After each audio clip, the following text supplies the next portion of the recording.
예, 김민수 최고위원 모시고 함께 이야기 나눠보겠습니다. 최고위원님, 이렇게 또 뵙네요. 그러게 전혀 예상치 못했던 이런 네. 투샷은 저도 전혀 예상을 못했다가. 네네 오늘 이렇게 MC를 맡고 계신지 몰랐네요. 네, 와서 알았네요. 네. 네네. 아, 제가 미리 또 반갑습니다. 네. 언지를 드리고 싶었지만 저도 사실 네. 오늘 와서 알았기 때문에. 네, 제가 네. 아주 좋아하는 그 우리 당내 대변인이자 뭐 아우이기도 하고 앞으로 아주 역량 있는 보수의 보물 인재가 될 것이라고 항상 믿어 의심치 않습니다. 네. 아이고 아닙니다. 제가 너무 많이 의지를 하고 있는 또 우리 형님으로 모시고 있는 예 우리 김민수 최고위원님과 우리 또 화요일 네. 아침을 또 함께하게 돼서 너무 좋습니다. 아유, 너무 그래서 좋습니다. 제가 좋습니다. 예. 그 쭉 바뀌시는 건가요 이제? 일단은 이번 주 휴가를 가셔서 제가 네. 이번 주 진행은 다 하게 됐고요. 다음 없을 때 주부터는- 아예 자리를 노려보세요.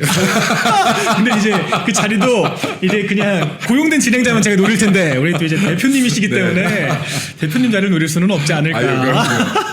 네, 생각을 해보고 또 오늘 또 제가 쭉 뉴스 브리핑 좀 드렸는데 네네. 아마 그 내용 중심으로 질문 드릴 것 같습니다. 네네. 좀 당내 여러 현안들에 대해서 일단 어제 인천시당에서 또 현장 최고위 하셨잖아요. 네네, 그렇습니다. 네, 어제 또 저도 영상으로 확인을 해봤는데 어제 사실 인천시당에서 좀 뭐 여러 좋은 이야기들이 더 많았어요. 우리 이제 유정복 그 후보에 대해서 아유, 여러 그럼요. 시정의 네. 긍정적인 평가, 뭐 천원 월세, 뭐 이런 것들에 대한 평가들이 많았는데 어제 사실 일부 조금 아쉬운 발언들이 이어지면서 그게 좀 뉴스에 더 많이 이게 도마에 오르고 있는 것 같습니다. 뭐 구체적으로는 뭐 윤상현 의원 같은 경우에는 비상체제로의 전환이라고 하는 또 표현까지 등장을 했고 뭐 후보의 짐이 되고 있다 지도부가 사실 굉장히 민감한 질문일 수 있는데. 일단 뉴스가 많이 되고 있어요. 어떻게 좀 보셨습니까? 어제 상황. 참 제가 윤상현 의원도 좋아하시는 분이라 참 말하기 조심스럽지만 국민의힘 정치인들 좀 정신 차려야 된다. 그러니까 지금 이거를 계속해서 국민들께 왜곡된 정보를 보내서는 안 되는 것이다. 왜냐하면 어제 제가 아침에 그 현장에 대표님보다는 한 10분 빨리 도착했습니다. 네. 예, 10분 빨리 도착했는데 차가 내리자마자 지금 진짜로 현장에서 선거를 뛰고 있는 예비 후보와 후보들이 쫙 나와 계셨고 네. 제가 내릴 때 제 이름까지 연호하시고 화이팅 해주시고 네. 악수해서 기달라고 하시고 뭐 대표님이 내리셨을 때는 정말 장동혁 연호가 끊이지 않았고 이거는 아마 영상 찾아봐도 있을 것 같아요. 그리고 그 최고회의가 끝나고 나올 때도 장동혁 대표님과 사진 찍고 악수하고 연호를 차 탈 때까지 제가 봤을 때는 한 30번 50번도 하신 것 같아요. 이 말은 뭡니까? 지금 뛰고 있는 후보들이 장동혁 대표에게도 저에게도 응원해달라 힘을 달라고 하고 있는데 이분들이 지치지 않으셨고 이분들이 지금 이기려는 의지가 있으시고 이분들이 싸우려는 의지가 있는데 정작 그들의 장수라고 하는 당협위원장들의 입에서 정치적 발언을 최고위 회의에서 한다. 이것은 그분들은 지금 이 6.3 지방선거를 이기려는 의지가 없는 것이라고 저는 생각합니다. 제가 원외 당협위원장을 4년 반을 했습니다. 저도 지금 2019년부터 원외 당협위원장만 4년 반을 했고 대변인을 1년 반을 했었었는데 원외 당협위원장이라는 직제가 뭔지 잘 모르시는 분들이 있겠지만 이거 국회의원하고 같은 직제예요. 그렇죠. 네, 국회의원은 원내 당협위원장인 거고 국회의원 배지가 없는 당협위원장을 원외 당협위원장이라고 하는 건데 당에서 굉장히 높은 위치의 직급입니다. 네. 예를 들어서 한 명 한 명이 성주예요. 분당을 당협위원장 하면 분당을을 지키는 성주인 것이고 장수인 것이고 그리고 성동갑 당협위원장 하면 성동갑을 지키는 장수인 겁니다. 근데 이 장수들이 이 밑에서 싸우고 있는 진짜 현장에서 내가 선거를 뛰는 사람들은 사기가 충전해 있는데 이 장수들이 나와서 이렇게 해서 안 됩니다. 우리 질 겁니다. 이런 말을 하고 있습니까? 전 장수로서의 지금 자격을 상실한 사람들이다라고 저 강력하게 말씀드리고 싶습니다. 네. 그리고 제가 이 말을 좀 강력하게 해야 되는 이유는 제가 아까 당협위원장 4년 반을 했다고 했지 않습니까? 당협위원장 낮은 위치의 직제가 아님에도 불구하고 4년 반 동안 최고위에서 마이크 잡을 기회는 오지 않습니다. 네. 얼마나 저게 흔치 않은 기회인 줄 아세요? 맞습니다. 당협위원장이 원외 당협위원장이 지금 각 방송국의 카메라 앞에서 마이크를 잡고 이야기할 수 있는 기회는 정말 오지 않는다. 맞습니다. 사실 최고위원회 유일한 권한이라고 하는 것이 일주일에 2번 이 마이크를 잡을 수 있는 권한이에요. 이때 내가 내 의지와 싸울 수 있는 말을 할 수 있는 것이 메인 권한입니다. 근데 원외당협위원장이 지금 이 권한을 가졌다면 이 선거철에 무엇을 해야 될까요? 진짜 선거를 이기겠다는 생각이 있다면 나는 우리 지역에서, 나는 우리 인천 지역에서 그간 이런 노력을 해왔습니다. 인천 시민 여러분, 저 믿고 투표해 주십시오. 우리 이겨야 되지 않겠습니까? 라는 말을 해야 되는 것이고, 내가 한 게 없다라고 하더라도 민주당이 이재명 정권이 얼마나 잘못하고 있는지, 그리고 지금 이들로 인해서 인천의 발전이 얼마나 막혀왔는지를 얘기해야 되지 않겠습니까? 본인에게 주어진 이 짧은 마이크 3, 4분 시간을 어떻게 이 중요한 시점에 당을 비토하는 데 썼다라고 하면 이 사람은 장수로서의 센스도 없는 것이요, 장수로서의 자격도 없는 것이요, 그리고 지금 정작 현장에서 싸우겠다고 총칼 들고 나간 후보들은 사기 충전하는데 이들의 사기를 죽이기까지 하니 이것은 진짜 당협위원장으로서의 자격이 없다라고 생각되어집니다. 그래서 부끄러운 이야기이지만 어제 이 카메라가 꺼지고 나서 진짜 이건 혼났습니다. 네. 혼났습니다. 네. 그러니 이것은 정말로 누구를 위해서 싸우는지를 다시 한번 기억하기 바란다. 진짜 왜 시도 의원 후보들 잘 싸우고 있고 저렇게 사기 충전돼 있는데 왜 이들이 계속 사기가 꺾여 있는 것처럼 표현하고 이걸로 무엇을 얻으려고 하는 겁니까 도대체? 무엇을 얻으려고 하는 것인지 제가 질문하고 싶습니다. 그리고 이 한 분 한 분 다 기억할 것입니다. 여기 제가 아니라 당원들이 기억할 겁니다. 네. 누가 지금 6.3 지방선거를 이기기 위해서 정말로 진심을 다하고 있는지, 누가 진심을 다해 싸우고 있는지, 그리고 누가 내 개인의 정치만을 위해서 6.3 지방선거가 패배하든 말든 내 정치를 위해서 발언하고 있는지 국민들이 다 지켜보고 계시다라고 생각합니다. 네. 사실 저도 어제 손수조 대변인, 김효은 대변인 두 분 다 현장에 계셨다고 해서 네. 저 이야기를 다 들어봤거든요. 근데 우리 최고위원님 말씀하신 것처럼 정말 연일 그 장덕 대표에 대한 환호와 연호가 있었고 현장 최고위 자체도 유정복 시장에 대해서 극찬하는 이 시정평가를 과반 넘는 어떤 긍정평가를 또 받고 계시잖아요. 그래서 그런 얘기들이 질비했는데 영상을 보신 분들은 그걸 아는데 뉴스만 보시는 분들은 마치 싸움 난 것처럼 인식을 해서 너무 안타깝다 이 얘기를 하시더라고요. 아니 당연한 거예요. 왜냐하면 유정복 시장이 정말 잘한 게 많아요. 예. 그러면 유정복 시장이 국민의힘의 유정복 시장이 시장이 되고 났더니 이 4년 동안에 인천이 이렇게 좋아졌다를 말해도 아까운 시간이었다고. 그러니까요. 그러니 다시 한번 유정복 시장에게 기회를 주십시오라고 해도 아까운 시간이었다는 거예요. 맞습니다. 그리고 지금 천원주택 같은 경우도 너무나 좋은 거였어요. 저는 사실 포퓰리즘을 좋아하지 않습니다. 네. 근데 이게 하루에 1,000원, 그러니까 한 달에 3만 원 정도면은 30평대 아파트가 제공되는 거예요. 근데 지금 이게 우선적으로 지금 인천 지역에 1,000호 정도가 지금 배정되어 있는데 이게 약 5대1의 경쟁률이었다고 합니다. 그럼 5,000호 정도가 공급만 될 수 있다면 이 3만 원짜리 임대주택 30평형이 수급이 맞는 거죠. 수급이 네. 맞는 거예요. 근데 이게 LH에서 이 물량이 있어야 되는데 이 물량이 다 나오지 않았기 때문에 1,000호가 우선 공급된 건데 이 1,000호를 공급하는데 들어간 예산이 500억 정도였다라고 제가 알고 있습니다. 그렇게 많지 않죠. 네. 근데 이게 그냥 포퓰리즘이 아니었기 때문에 제가 극찬을 했던 겁니다. 왜냐하면 신혼부부 위주, 그리고 첫 출생을 한 부부 위주. 네. 이거는 지금 대한민국의 가장 큰 고민인 학계 출산율 0.7 시대에 이거 지금 출산율 정책으로 이어지는 거 아니겠습니까? 그래서 지금 이거 너무나 훌륭한 제도이다. 그럼 이런 제도들이 진짜로 시작되고 있는 인천, 이거 국민의힘이 만들어가고 있는 인천에 대해서 홍보에도 부족할 시간에 네. 홍보가 아닌 지금 당내 비판을 하는데 그 시간을 썼다? 아유. 저는 그냥 장수로서의 자질 없다라고 판단합니다. 그래서 이게 앞으로도 마찬가지인데요. 이게 당내 어른들일수록 더 중심을 잡아주셔야 되는데 이거 당협위원장이면 나이 불문하고 어른인 겁니다. 그럼요. 당협위원장부터는 나이를 불문하고 당의 어른인 거예요. 관리자인 것이죠. 네. 그러면 이 사람들은 그 책임 있는 말과 책임 있는 행동을 해야 되는 사람입니다. 내 개인의 이득이 아니라. 그럼 지금 6.3 지방선거에서 진짜로 힘든 상황이라고 느낀다면, 어려운 상황이라고 느낀다면 이때 내 편에 북치고 장구치고 갱가리 쳐서 사기 올려주는 게 장수의 역할이에요. 아, 그렇죠. 장수가 여기에서 병사들 같이 싸우려고 무기 들고 있는데 야 이번 선거 이 싸움 끝났어. 우리가 질 거야. 우리 다 죽을 거야. 싸우겠습니까? 사기가 떨어지죠. 사이가 예. 떨어지죠. 근데 이 역할을 지금 하고 있는 장수들은 장수가 아니다라는 말씀드리고 아직 60일 남았습니다. 기간이 60일이면요 정치에서 60년 같은 시간입니다. 그렇죠. 60일 안에 천지가 개벽할 수 있는 사건이 정치판에선 일어납니다. 예. 맞습니다. 뒤집을 수 있고 뒤집을 수 있는 시간입니다.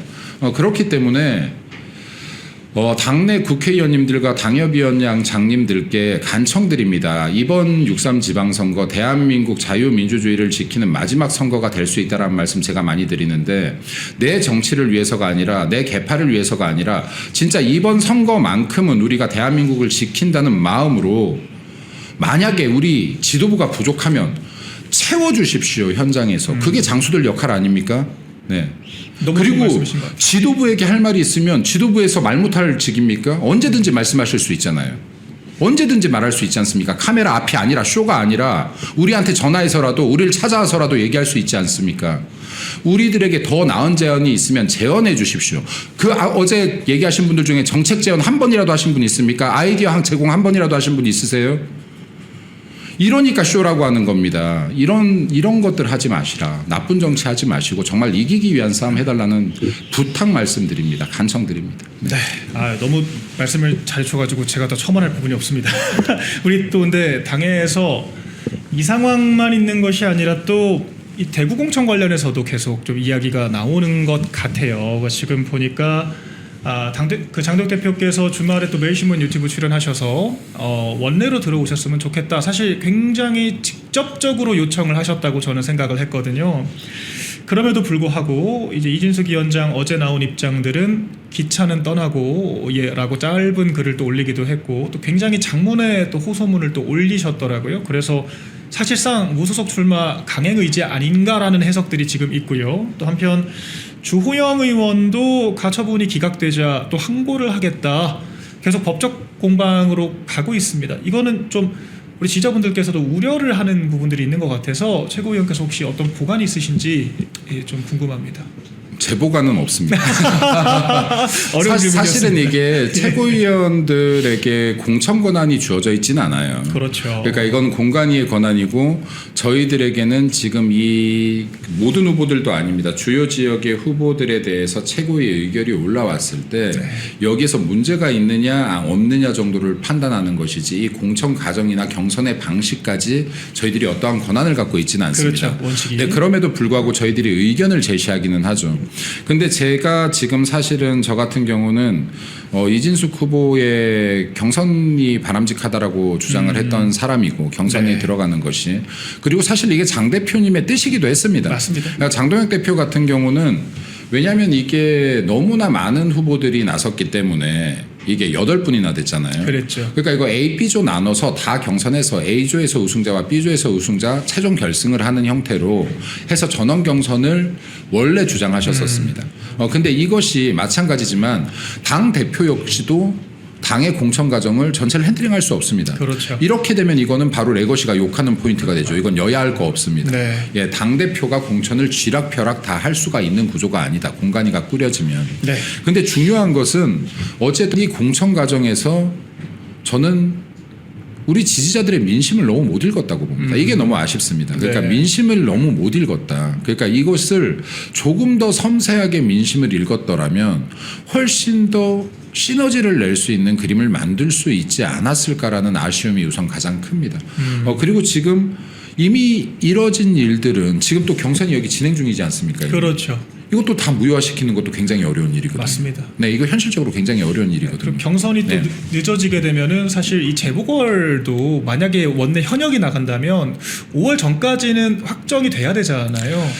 그때까지 확정이 4월 말 아닌가요? 그렇죠. 4월 말. 4월 말. 늦어지면은, 네, 그럼 네. 4월 말이 넘어가면 그거는 이제 재보궐이 내년에 뜨는 맞습니다. 경우가 발생을 하게 경선 되죠. 과정이 굉장히 네. 또 정교하게 또 네. 일정 맞춰서 이루어져야 한다라고 저는 알고 있었거든요. 네.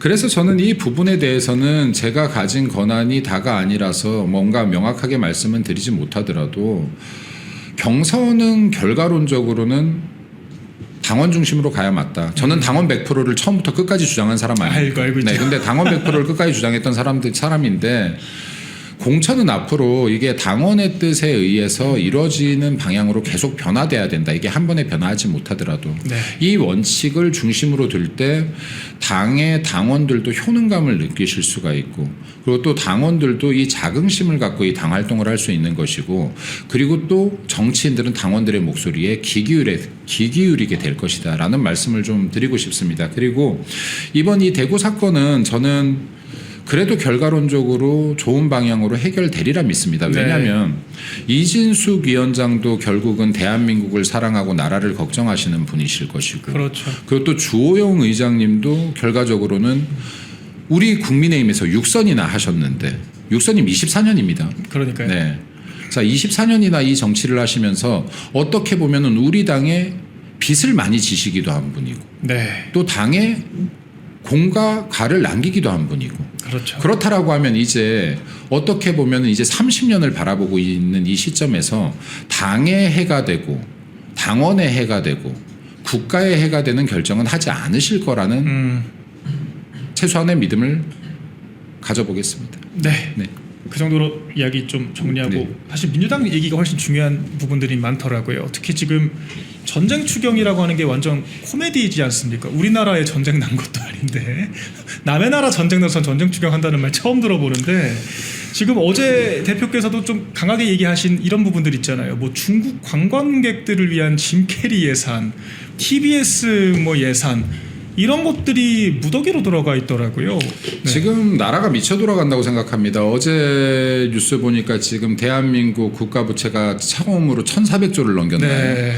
네, 1,400조를 넘겼고 지금 이번 이 전쟁 추경이라는 말도 안 되는 것으로 26조 2천억에 달하는 지금 추경을 했는데 여기에 지금 포함되어 있는 것들이 한 가구의 소득이 1억이 넘더라도 지원을 한다. 그렇죠. 네.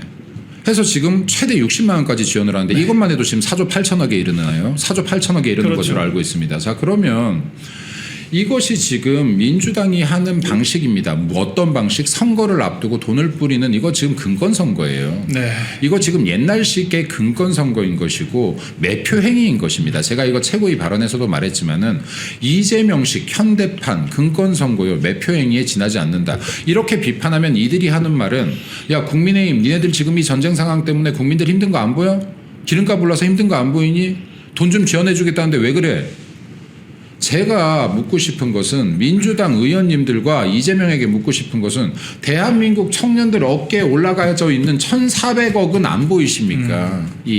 지금 이 어마어마한 빚들은 1,400조는 안 보이십니까? 이 어마어마한 빚은 이들은 지금 태어나 보니 영문도 모르고 대한민국에 태어나 보니 영문도 모르고 빚도 안고 사는 거예요. 대한민국의 미래를 저버리는 거고 대한민국 미래 세대를 저버리는 겁니다.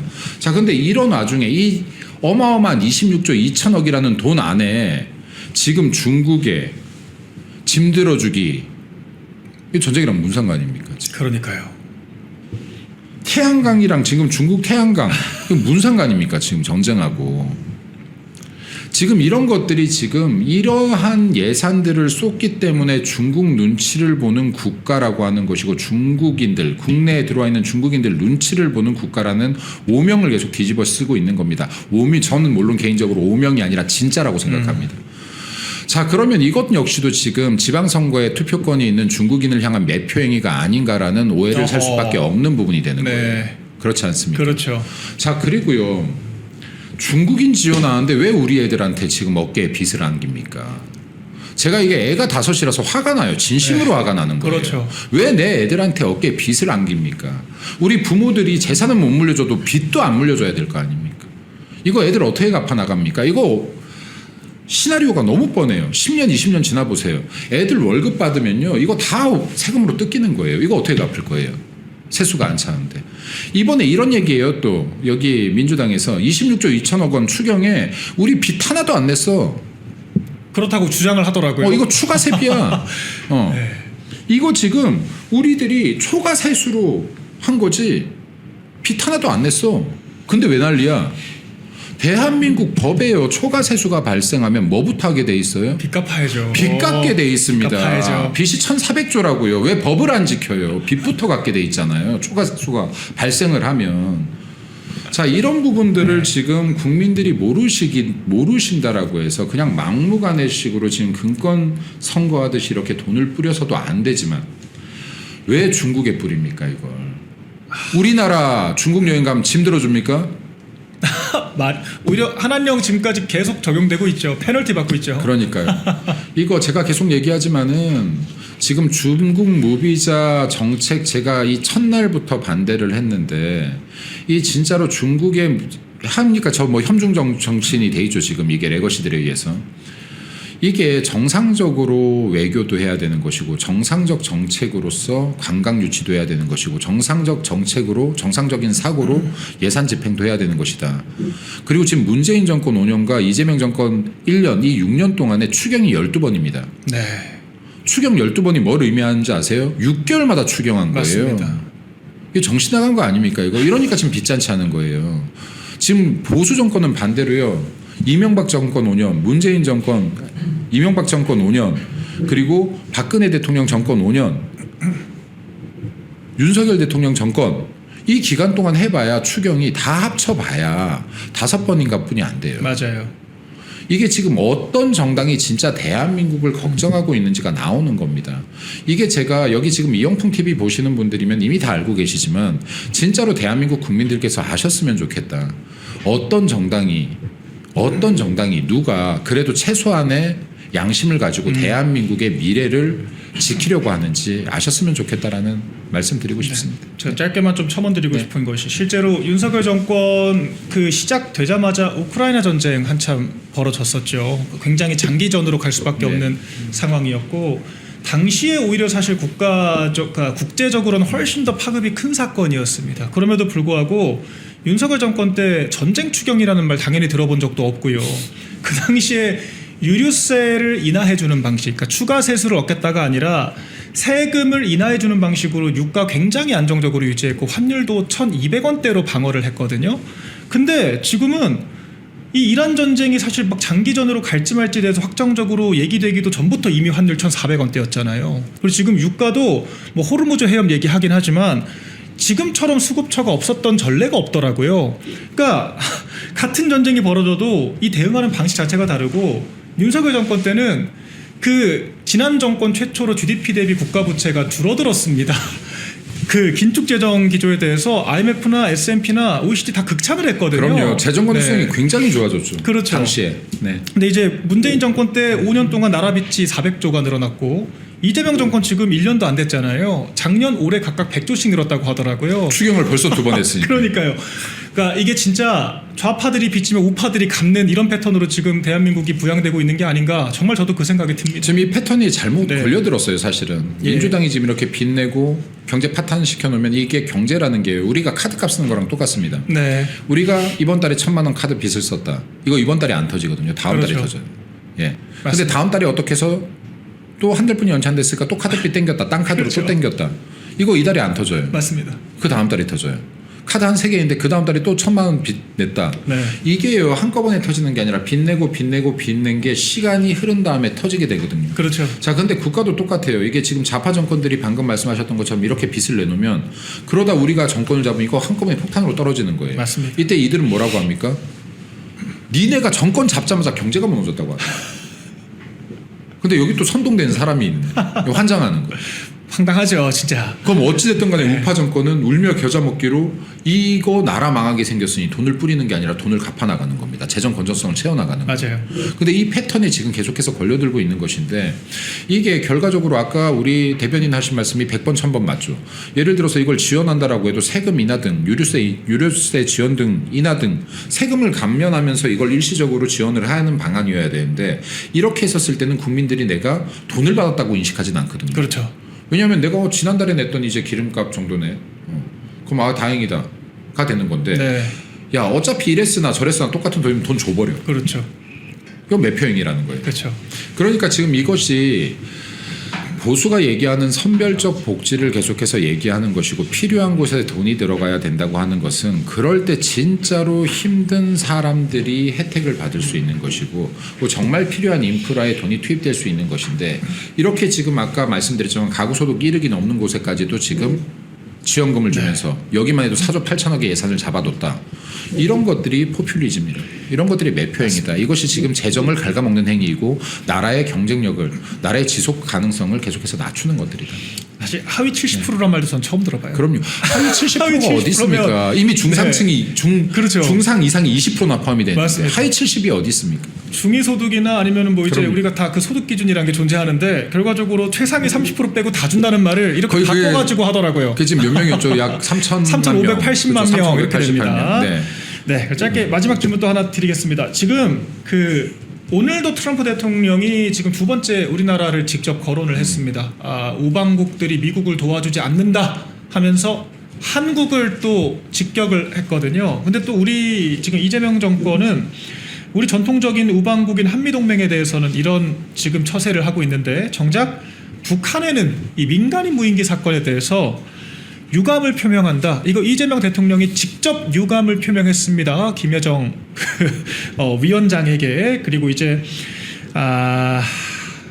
네, 우리나라의 또 천안함 사건이나 이 서해 공무원 피살 사건과 같은 상황들에 대해서는 사실 민주당의 입장들은 늘 북한이 사과 요구한다고 사과하겠냐.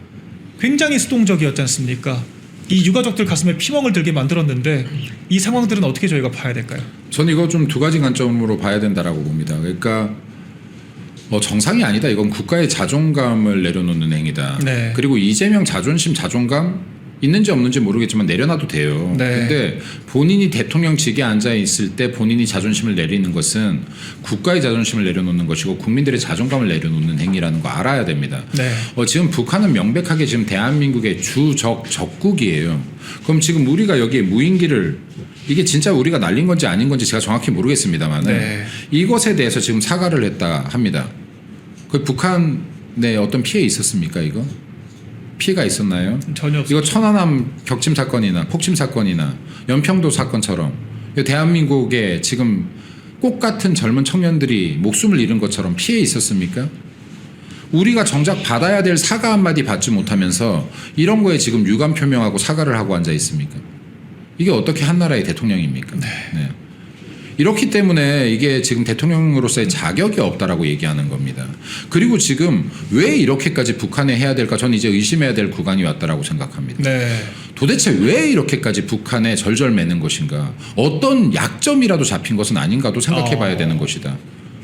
지금 이미 이거 계속해서 최근에도 이슈가 되고 있지만 이재명 경기도지사 시절 2018년도에 북한에 지금 대북 송금 사건이 있었고 이것이 지금 이화영 평화부지사 같은 경우는 대법원의 최종 판결에서 7년 8개월의 징역형 그리고 2억 5천만 원의 벌금 3억 5,200만 원의 또 추징금이 있었습니다. 맞아요. 자 그러면 이건 확정 판결이에요. 네. 이재명이 평화부지사라는 직제를 대한민국 건국 이래 최초로 만든 사람입니다. 이 직제라는 존재하지가 않았어요. 그리고 평화부지사에 이하영을 임명했다고 언론들이 막 홍보했습니다. 네. 근데 중요한 건요. 그때 대한민국에 평화부지사라는 직제가 없었어요. 그렇죠. 이거 경기도 조례조차도 통과가 안 된 상황이었어요. 어허. 개정 조례가. 네. 그래서 실제로는 연정부지사로 임명을 해놓고 신문에 언론에 평화부지사라고 이름만. 홍보를 한 겁니다. 네. 이 정도로 왜 급했습니까 이거 도대체. 어허. 자 그러면 직제가 없던 직제를 만들었으면 내가 시킬 일이 있어서 만든 거 아닙니까? 그렇죠. 예를 들어 당의 대변인이란 직제가 없었어요. 네. 없어. 이때까지 존재한 적이 없어. 근데 제가 대변인이란 직제를 만들면서 내가 박민영을 임명했다 쳐요. 그럼 지금 내가 없던 직제를 만들고 임명했으면 뭔가 시킬 일이 있어서 그럼요. 특수한 인물을 만들기 위한 일종의 특임 개념인 거죠. 그래야 이게 합리적 추정 아닙니까? 그렇죠. 아 김민수가 대변인이라는 역할에 박민영을 통해서 뭔가 특수한 임무를 부여하려고 했구나라고 판단해야 이게 상식적인 해석 아닐까요? 네. 네. 맞습니다. 왜 만들었습니까 평화부지사? 그럼 지금 거기에 무려 지금 800만 불이죠. 네, 이 큰 금액을 이화영이 평화부지사가 고작 평화부지사가 강 크게도 자기 마음대로 이거 북한에 이거 불법 송금을 했다고요? 말이 안 되죠. 이것을 과연 어떤 국민이 얼마나 믿을까요? 제가 볼 때 이거 북한이 한마디만 하면 이 정권 무너질 수도 있다고 봅니다. 어허. 북한의 한마디에 이 정권의 수명이 달릴 수도 있다고 봅니다. 네. 네. 저는 그게 아닌 이상은 이렇게까지 눈치를 보겠는가 라는 합리적인 의심이 듭니다. 네, 저도 그렇게 듣고 나니까 네. 좀 이해가 되는 것도 같습니다. 왜냐하면 이게 한편적으로. 저희가 이렇게 뒤에 합리적인 네. 의심이 든다라고 얘기해야죠. 네, 요즘 합리적 뭐만 의심이 하면 든다. 가짜 뉴스라고 네. 하니까. 합리적 의심이 네. 든다.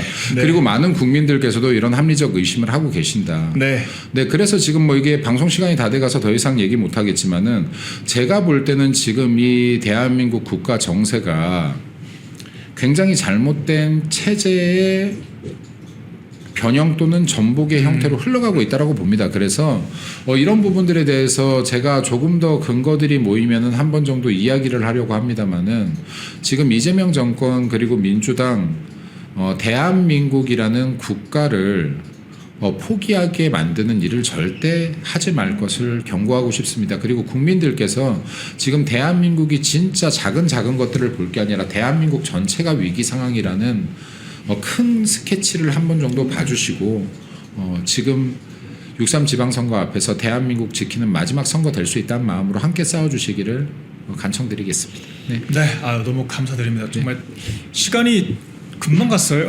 그러네요. 네, 많이 정말 갔네요. 예, 네. 꽉 차고 네. 알찬 또 그런 말씀 많이 저도 많이 배웠습니다. 아유 무슨 말씀을? 네, 최근에 너무 감사드리고요. 네, 박민영 우리 그 대변인은 얼굴만 봐도 기분이 좋은데 진짜 우리 당의 미래 인재라 생각돼서 얼굴만 봐도 이렇게 기분이 좋은데 오늘 이렇게 대변인 임명되고 처음으로 또 이렇게 그렇죠. 방송에서 같이 자리하는 예. 거라 굉장히 반갑고 즐거웠습니다.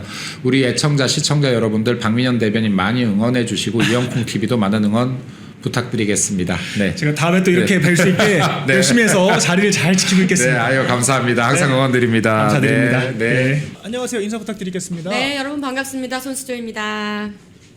어떻게 지내세요? 저 얼마 전에 이영복 TV 나왔어가지고. 아 진짜요?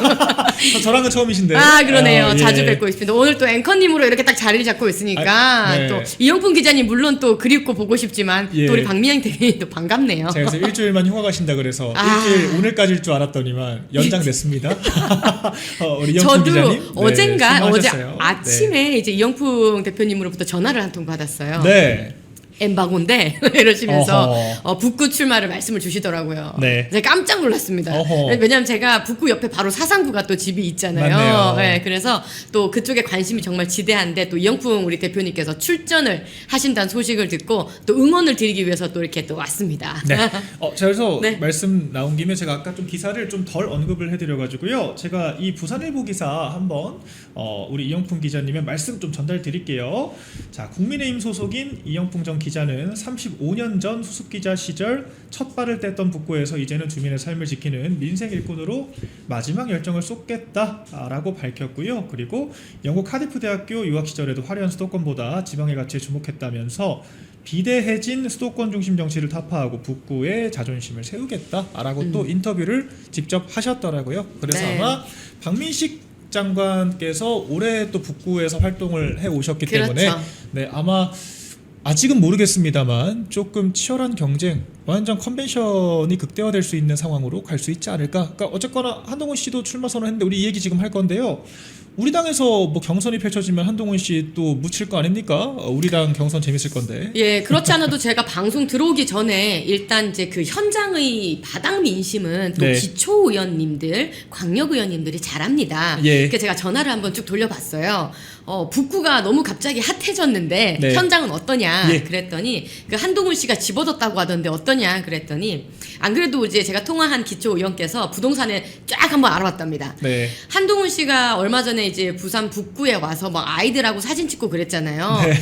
어른들이 안 좋아하니까. 진짜 어색하더라고요. 어른들이 안 좋아하니까는 막 신기해하는 애들 데리고 사진 찍고 막 그러더라고요. 신기해하는? 네. 근데 알아본 결과 부동산에서 실제 거래된 매물은 없답니다. 아하. 그러니까 실제로 뭔가 이렇게 메이드된 계약은 지금 한 건도 없대요. 지금 북구에서. 그래요? 예. 근데 아마 뭐 이제 구두상으로 뭐 얘기가 오가거나 어디 뭐 가계약? 계약을 하겠다. 아니면 집을 보러 다녔다거나 뭐 이런 식으로 할 수는 있는데 네. 실제로 뭔가 계약은 이루어진 게 지금 뭐 없다고 합니다. 부동산에서는. 어허.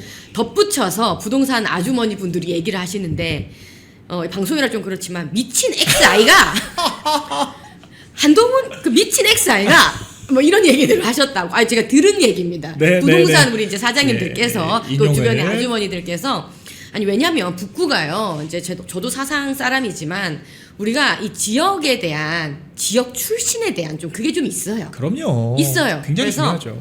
서병수 당협위원장님도 사실은 그 당시에 외지인이라서 좀 네. 얘기가 좀 많았어요. 아하. 외지인 별로 안 좋아해요. 근데 이제 박민식 장관님께서는 또 진즉에 전재수 이제 의원과 2대2로 붙은 또 경력이 있고 그렇죠. 두 분 다 또 이제 구포에서 학교 다니면서 쭉 태어나서 산 곳이 또 구포니까 그렇죠.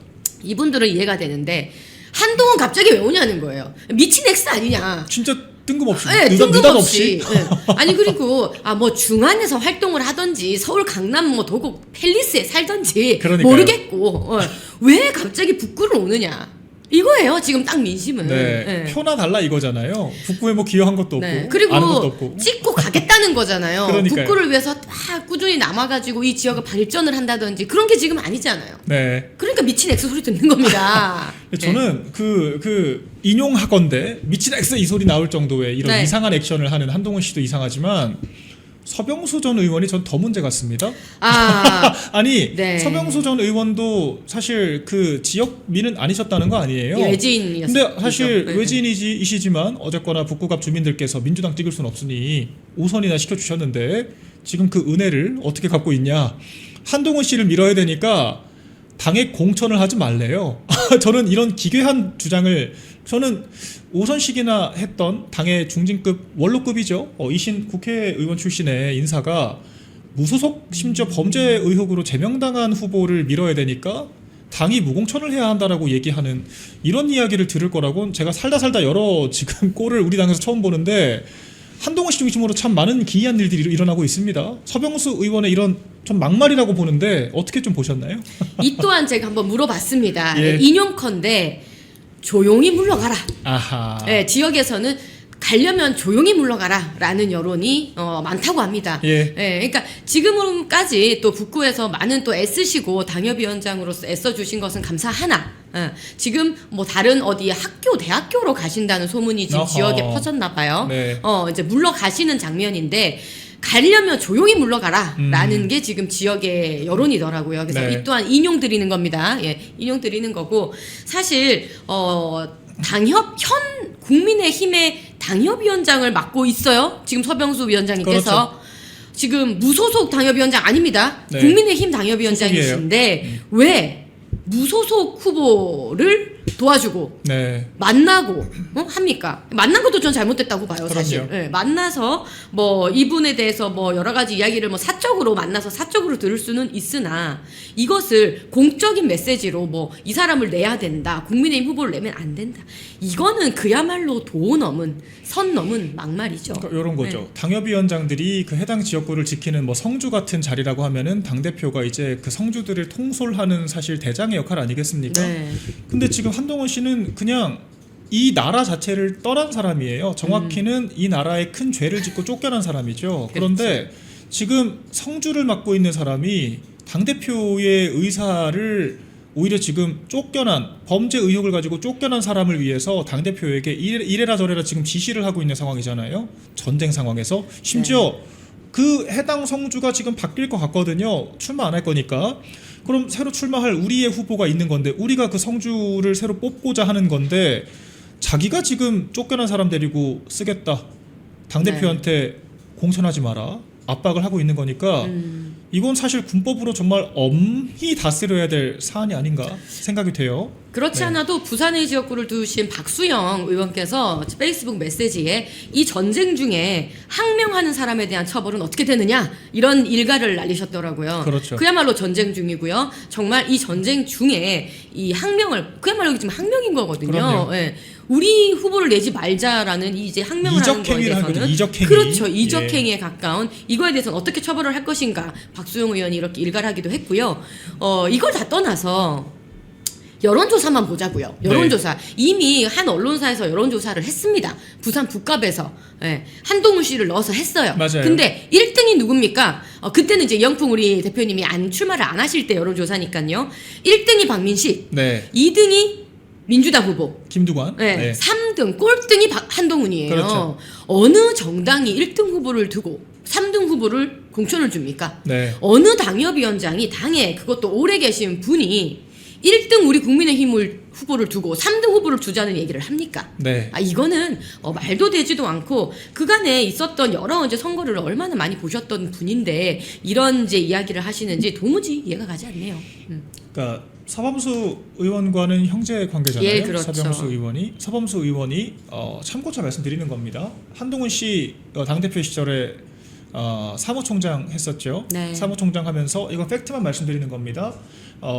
윤석열 정권의 명태균 등 이슈가 터지면서 민주당이 녹취록까지 틀고 수사가 시작이 되니까 명태균 수사 똑바로 잘하시라고 우리 당사문까지 열어주셨던 분이 서범수 국회의원이었죠. 네. 그때 정말 많은 우리 당원분들과 사무처 직원들까지 충격을 받았습니다. 그랬죠. 사무총장이 어떻게 당사문 열어주라는 지시를 할 수가 있느냐, 대체 한동훈에게 뭐에 홀렸길래 이런 해당 행위를 하느냐, 이런 생각들을 많이 하셨던 것 같은데 서병수 의원도 좀 영향을 받았다는 생각이 들어요.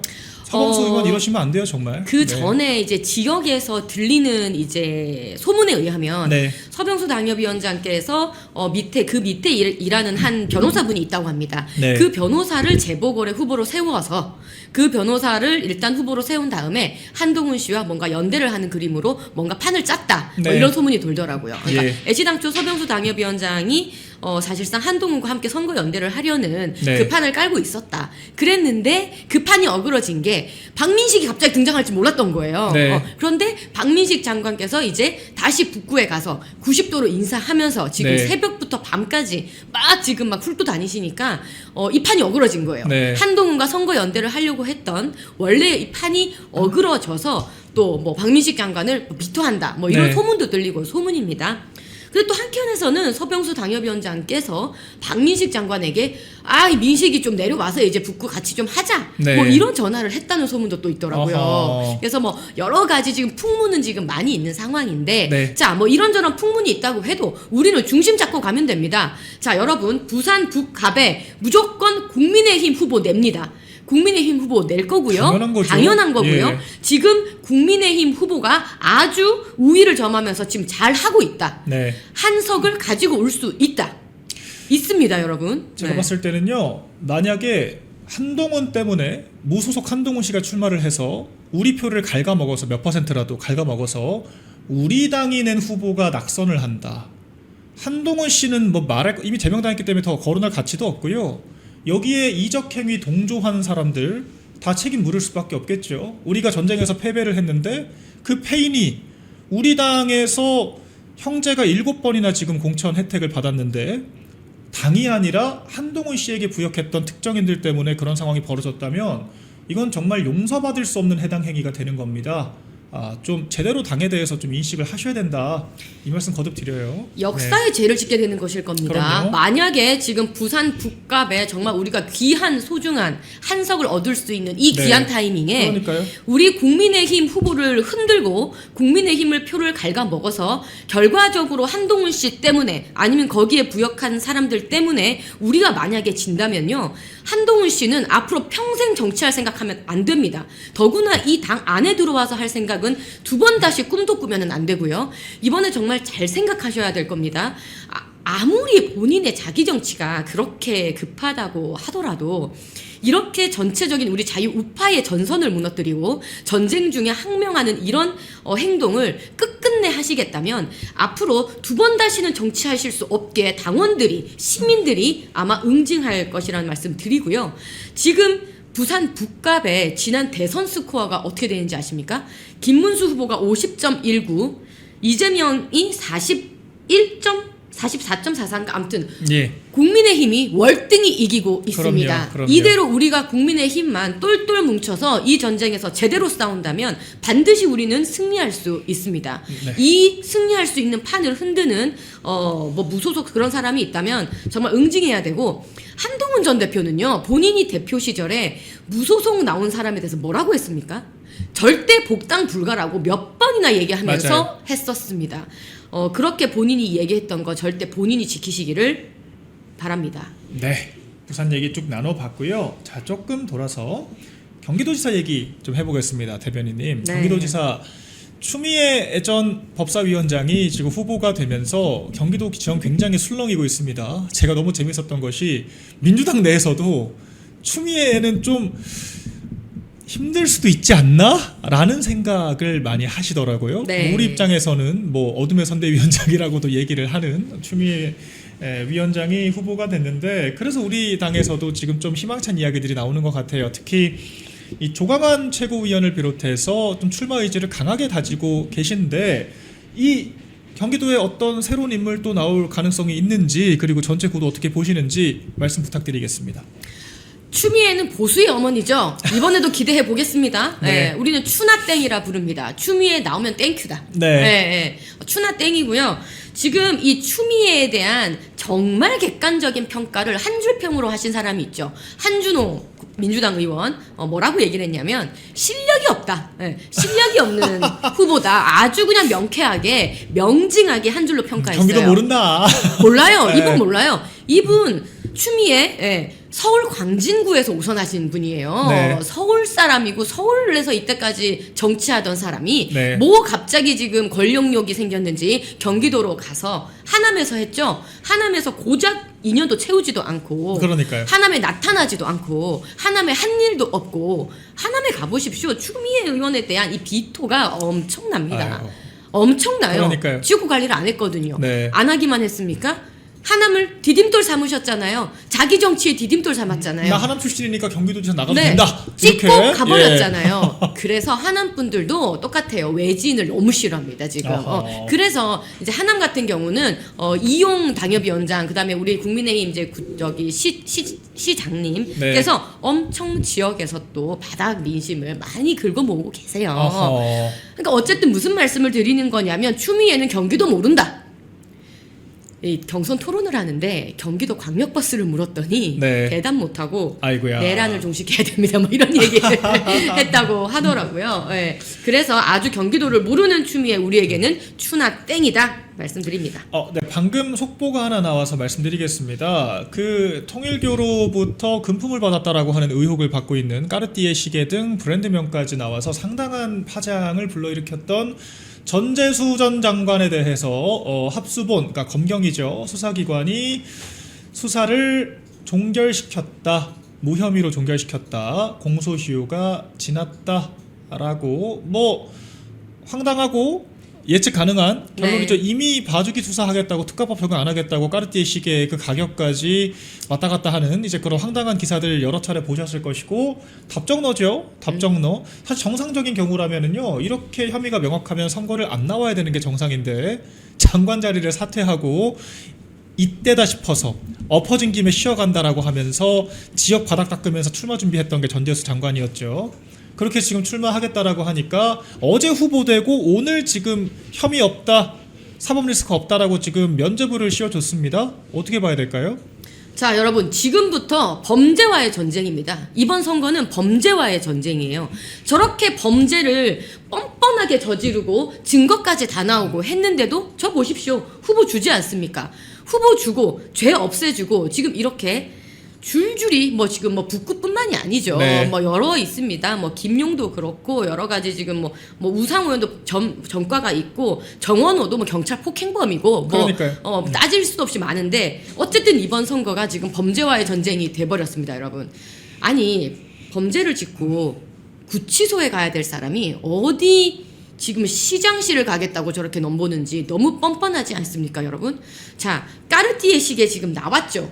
이거는 이제 지인이 까르띠에 수리하러 가다 걸렸어. 그러니까 이거는 어쩔 수가 없는 거야. 그래서 합수본이 까르띠에 한 점에 대해서는 얘기를 하는데 이게 이제 700만 원 된다는 거잖아요. 네. 그리고 돈 받은 거 뭐 이렇게 해가지고 3천만 원 이하면 이게 공소시효가 끝나버리니까 그렇죠. 아주 그냥 금액을 맞춰가지고 짜고 치는 고수톱처럼 3천만 원 이상이면 특가법이 적용돼서 특가법이 공소시효가 더 길게 적용되는데 10년으로 그렇죠. 적용이 되는데 네. 아주 지금 이미 뭐 시계 2점이라고 이미 나왔잖아요. 그렇죠. 그리고 2천만 원 현금 얘기도 나왔잖아요. 네. 근데 수사하지 않고 있고 이 지금 이 짜고 치는 고수톱이라는 게 너무나 뻔합니다. 어쩌면 예측했던 일일지도 모르겠어요. 우리가 이제 이 범죄와의 전쟁에서 제대로 응징을 해야 됩니다. 뭘로? 투표로 응징을 해야 네. 됩니다. 예. 저는 이번에 이 전재수 건을 보면서요, 정말 더 이상 기대하기가 힘들구나. 네. 이 정권에 더 이상 기대하기가 힘들구나. 정말 투표로 응징하고 하는 것 말고는 우리 국민의 힘 말고 여러분의 힘 말고는 이 답이 없겠구나라는 생각을 했습니다. 권력을 정말 자기 사람들 면죄부 주고 자기들끼리 해먹는데 쓰는 것 같습니다. 국가를 위해서 무슨 일을 하는지 잘 모르겠고, 그러니까 지금 같은 혐의를 받고 권성동 의원은 현역 의원임에도 불구하고 바로 구속됐죠. 사실 공여자들의 일방적인 주장만 있었을 뿐이지 물증도 없었어요. 시계 직접 이렇게 확보가 된 것도 아니었습니다. 그리고 지금 이 보좌진들의 증언 보세요. PC 밭도렁에 버렸다. 이런 이야기 하면서 정말 황당한 이야기, 궤변을 펼치고 있는데 법원까지 갈 것도 없이 검경이 먼저 나서서 면죄부를 줬습니다. 이게 나라냐 소리 정말 절로 나오거든요. 근데 면죄부만 받는 게 아니라 지금 시장 되겠다는 거예요. 저러고 나와서 시장 되겠다는 겁니다. 이건 정말 국민적으로 준엄한 심판이 있어야 한다. 이 권력의 폭주는 국민의 손으로밖에 막을 수가 없다. 이 생각을 거듭 하실 것 같습니다. 네, 여러분 부산 시민 여러분 특히 지금 방송 보시는 분 계시면 여러분 2018년도에 오거돈을 뽑았던 거 그때를 잊지 마십시오. 오거돈으로 뽑았을 때 우리가 어떤 일을 겪었습니까? 정말 수치스러운 광역단체장이었어요. 그렇죠. 여성 직원을 성추행하고 재추행하고 이랬던 사람이죠. 그리고 어제 부산시에 있던 공무원분들을 네. 블랙리스트로 만들어서 그 사람들을 임의적으로 다 잘랐어요. 어허. 그래서 그분들이 너무 억울하니까 손배소 신청했을 거 아니에요. 네. 8억 물려주라고. 네. 세금으로. 보상하라고. 네. 그러니까 오거돈이 이제 배상해야 되는 거예요. 오거돈 개인이요. 그럼요. 다행입니다. 예. 그래서 오거돈이 8억을 배상하라고 지금 심판이 났습니다. 그렇게 우리가 딱 한 번 실수해서 네. 잘못 줘버렸던 그 민주당에 줬던 네. 2018년도에 그 선택을 여러분 우리가 뼈아프게 뉘우치고 잊지 말아야 됩니다. 네. 이번에 두 번 다시는 그 파렴치한 민주당, 이 범죄를 일으킨 범죄 후보자를 내는 민주당에게 다시는 우리 부산이 우리의 이 부산을 넘겨줄 수가 없습니다. 여러분 2018년도에 그때의 우리 잘못된 선택을 두 번 다시 해서는 안 되겠습니다. 그리고 또 이제 부산 출신 손수 대변인께서 말씀하시니까 더더욱 소구력이 있지 않나. 눈물이 날 것 같아요. 정말요. 정말. 저도 이렇게 화가 나는데. 화가 납니다. 예, 마지막으로 이 얘기 좀 해보겠습니다. 장덕 대표께서 14일부터 2박 4일 동안 방미 일정이 예정되어 있습니다. 뭐 저도 여러 이야기 듣고 있는데 일단은 초청을 받은 거예요. 친공화당 성향의 단체로부터 초청을 받아서 아마 공화당 출신의 의원들, 친한국파 의원들 직접 만날 예정이다. 이제 몇 명의 이름은 이미 거론이 되고 있고요. 제가 듣기로는 벤스 부통령도 어떻게 좀 어레인지가 될 수 있지 않을까? 전 이런 이야기까지 좀 듣고 있어가지고 굉장히 좀 기대가 많이 되는데 이거 혹시 일정 어떤 좀 의미가 있고 우리가 어떤 좀 그 지점들의 방점을 찍고 보았으면 좋겠는지 한번 시청자 여러분들께 설명해 주시면 감사하겠습니다. 여러분 지금 한미 동맹이 정말 눈 녹듯이 살살 녹고 있죠. 얼마나 안타깝게 여러분 지켜보고 계십니까? 지금 이재명 대통령은 쓸데없는 북한에 사과나 하고 있고 사과했다고 또 북한이 좋다고 합니까? 개꿈 꾸고 있네 이런 소리나 듣고 있습니다. 지금 엉망입니다. 한미 동맹이. 이번에 지금 중동 전쟁이 있었을 때도 지금 이재명 대통령은 전화 한 통 하지도 않고 아무것도 안 했어요. 옆에 있는 일본 다카이치 사나에 거기 다카이치 사나에도 파병은 안 보냈어요. 일본도. 하지만 할 수 있는 스킨십과 할 수 있는 외교력은 다 해서 거기 호르무즈 해협에 있는 배 꺼내오고 또 한미 동맹은 또 그 한일 동맹 굳건하게 가져가고 이런 게 외교입니다, 여러분. 근데 이재명 정권 지금 어떻게 하고 있습니까? 전혀 외교 라인이 먹히고 있지 않습니다. 한 라인 있다고 했지만 그 핫바지인 거 다 드러났고요. 그러니까 트럼프 대통령이 지금 두 번이나 한국이 우리를 안 도와줬다고 사우스 코리아 너네는 왜 우리를 안 도와줬냐고 지금 이렇게 얘기를 하고 있습니다. 한미동맹이 정말 눈 녹듯이 살살 녹고 있어요. 이런 때에 그러니까 이재명 정권하고는 얘기가 안 되거든요. 그렇죠. 오죽하면 차기 대통령 후보 누구냐 봤을 거 아닙니까? 그렇죠. 차기 대권 후보 그리고 야당의 대표인 장동혁 대표를 좀 만나자고 하는 거예요. 네. 얘기가 통해야 될 것 아닙니까? 그럼요. 예, 그래서 초청이 있었던 것 같고요. 그래서 이 한미 동맹을 조금 더 얘기가 통하는 사람이 가서 다지고 온다라는 의미가 있고 뭐 어떤 일정을 하실지에 대해서는 사실상 뭐 극비입니다. 지금 뭐 네. 저희들도 대변인단도 뭐 접근할 수 없는 정도의 비공개의 일정들이 있는 걸로 알고 있는데 선물 보따리가 있지 않을까. 그럼요. 네. 그리고 특히 우리 박민영 대변인 말씀 주셨던 벤스 부통령은 네. 또 독실한 또 크리스찬이시기도 맞아요. 하고 또 장도영 대표께서도 독실한 크리스찬이시기도 하죠. 네. 그래서 이런 이야기도 아마 잘 통하지 않을까 해서 네. 벤스 부통령을 만나시면 정말 김민석 총리 만났을 때보다는 얼마나 술술 얘기가 잘 통하겠습니까? 김민석 총리는 네. 사실 미국 딱 2번 갔는데 2번 갔다 올 때마다 사고만 났습니다. 그러니까요. 처음 갔다 왔을 때 관세 협상 빠그라졌고 두 번째 갔다 왔을 때는 파병 이슈 가지고 또 한참 또 그랬죠. 홍역을 겪었죠. 그러니까 워싱턴에서 나왔던 그런 외신에서 나오는 얘기와 김민석 총리가 한국에서 하는 얘기가 너무 다르니까 심지어는 영어 못하는 거 아니야? 영어 못 알아듣는 거 아니야? 네. 이런 얘기까지 나올 정도로 굉장히 소통 불능이었다. 하지만 장동혁 대표, 우리 국민의힘 그리고 이제 미국의 공화당은 같이 만나면 얼마나 얘기가 술술 잘 풀리겠습니까? 네. 그때까지 우리가 조금 선물 보따리를 기다려 보면 좋겠습니다. 결과적으로 야당이 집권 여당이 못하는 걸 한다라고 하는 거는 정말 야당으로서 최고의 퍼포먼스를 하는 거거든요. 집권 여당이 지금 사실 내정에 대해서 내치에 대해서는 경제를 야당이 할 수는 없지 않습니까? 의석수도 부족하고. 그런데 외교는 또 다르거든요.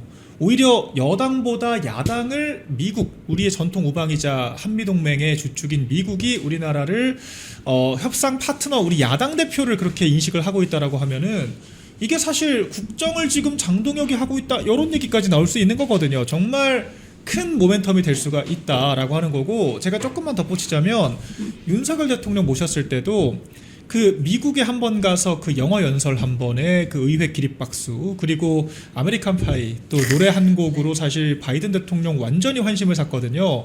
이때 좌파들은 무슨 뭐 광대냐 뭐냐 말 같지도 않은 논리로 또 폄훼를 했습니다만 정말 그때 그 노래 한 곡으로 바이든 대통령이 완전 반해버린 거예요. 그래서 보시면은 그 이후에 바이든 대통령과 함께하는 이 어떤 외국 귀빈 행사를 보시면 바이든 대통령이 윤 대통령을 보면요 정말 눈빛이 반짝거리면서 막 달려가서 막 부둥켜 안고 그래요. 그러니까 미국은 그만큼 사람 대 사람으로서의 스킨십과 그 개인적인 매력이 정말 중요하게 작동을 합니다. 그렇기 때문에 장덕 대표가 어떤 일정을 소화하냐에 따라서 정말 많은 지각 변동이 일어날 수 있지 않을까, 저도 기대가 많이 됩니다. 네. 그게 여러분 결국은 우리 대한민국에 이롭고 대한민국에 도움이 되고 우리 국민들에게 이로운 것이에요. 왜냐면요 지금 미국은 트럼프 대통령이 굉장히 지금 화가 났잖아요. 그렇죠. 이재명 정권에게. 그러면 이 미국이라는 나라는 여러 가지 채널로 압박을 가할 수 있는 국가입니다. 네. 지금 그렇지 않아도 호르무즈 해협 파병 안 한 문제라든지 전혀 도움을 주지 않았던 문제로도 얹자는데, 쿠팡 사태라든지 네. 그다음에 정통망법 개정으로 이 어떤 표현의 자유 침해 이런 문제, 그걸로 미국의 뭐 여러 가지 회사에서 조금 피해가 있을 문제 등등. 그러니까 미국은 얹자는 것들이 지금 쌓여가고 있어요. 맞아요. 지금 마일리지 적립되듯이. 그런데 이 전체적인 미중 패권 전쟁 속에서 대한민국은 계속 지금 뭐 중국에 셰셰를 한다느니 네. 미국에게는 지금 전화도 전혀 하지 않고 아무 외교 휴민트를 발동하지 못하는 이 상황 속에서 미국 입장에서는 도대체 한국 누구 편이야? 라고 하지 않겠어요? 네. 외교라는 것이 방금 말씀 주셨던 것처럼 결국 사람의 스킨십으로 이루어지는 것이고 그럼요. 휴민트로 이루어지는 것이고 그 감정선으로 되는 것이 외교예요. 근데 지금 얹잔단 말이에요. 그렇죠. 이거를 풀 수 있는 주자 장동혁 대표가 가서 이 관계를 정말 눈 녹듯이 풀어버리면 네. 아이스 브레이킹 해주면, 그러면 우리가 피해를 받을 수 있는 것도 어느 정도 방어를 할 수가 있다는 맞습니다. 거예요. 이게 결국은 우리의 경제에 도움이 되는 것이고 그렇죠. 대한민국에 도움되는 것이고 결국 우리 자국민 국민에게 이로운 것입니다. 이러한 일을 하러 가는 겁니다, 여러분. 네, 그래서 저도 정말 기대가 되고요. 저희가 다음 주에는 좀 많은 부분들이 좀 해소가 됐으면 좋겠습니다. 한미동맹도 야당이 주도한다 뉴스 한번 나와주고, 또 우리 또 실타래, 대구에 또 꼬여있는 실타래를 조금 풀렸으면 좋겠다고 하는 바람이 좀 있고요. 뭐 제가 다는 말씀 못 드리지만 정말 우리 당에서 지도부에서 많은 노력을 하고 있다, 이 말씀 마지막으로 덧붙이겠습니다. 손수 대변인 오늘 정말 감사드리고, 네. 마지막으로 시청자 여러분들께 한마디 부탁드리겠습니다. 네, 여러분 국민의힘이 지금 이제 여러 가지 공천의 이제 그 스텝들을 이제 많이 이제 마무리하고 이제는 다 같이 힘을 모아서 전쟁으로 정말 본선에 지금 들어가고 있습니다. 여러분 선거 힘들 수 있죠. 힘든 선거 우리 안 해봤습니까? 해봤어요. 그럴 때 어떻게 해야 됩니까? 힘 모아서 할 수 있다, 된다라고 하는 게 선거죠. 꼭 이럴 때 힘 빠지게 자꾸 이래서 안 된다, 저래서 안 된다 하는 사람 주변에 꼭 있죠? 그런 사람 어떻게 해야 됩니까? 입을 틀어 막으셔야 돼요. 입을 틀어 막으셔야 돼요. 그럼요. 지금 그런 말 할 때가 아니라고. 지금은 우리가 무슨 말을 할 때다? 된다, 할 수 있다 라고 얘기를 해야 될 때라는 말씀 좀 드리고 싶습니다. 감사합니다. 이렇게 제가 한 주 진행해봤습니다. 네, 다음 주도 제가 이렇게 인사드릴 것 같아요. 그래서 저희가 손수대 대변인 비롯해서 또 우리 한 주 같이 했던 여러 이제 또 우리 패널 관계자분들과 다음 주도 또 굉장히 또 치열하고 또 의미 있는 소통해볼 수 있도록 하겠습니다. 오늘 시청해주셔서 감사드리고요. 그리고 제가 당분간은 낮에는 우잘사, 저녁에는 우리 구글라이브 더라이트 채널에 저녁 8시 방송합니다. 매주 그렇게 진행을 할 것 같으니까요. 우리 더라이트 채널도 많은 사랑 부탁드리겠고요. 구독과 좋아요 부탁드리고 저는 다음 주 월요일 날 또 11시에 인사드리겠습니다. 시청해주셔서 감사드립니다. 콩TV를 사랑하시는 시청자 여러분, 대한민국은 지금 체제 전쟁 중입니다. 연성 파시즘 체제로 갈 것이냐 아니면 자유민주주의 체제를 지킬 것이냐, 이를 위해서는 결단과 용기가 필요합니다. 민주당의 정보통신망법이 통과되어서 오는 7월부터 시행이 됩니다. 이렇게 되면 언론 자유 훼손은 물론이고 자유우파 유튜버들의 산업 생태계에 심각한 지장이 예상됩니다. 여러분, 어떻게 해야 되겠습니까? 여러분들의 도움이 필요합니다.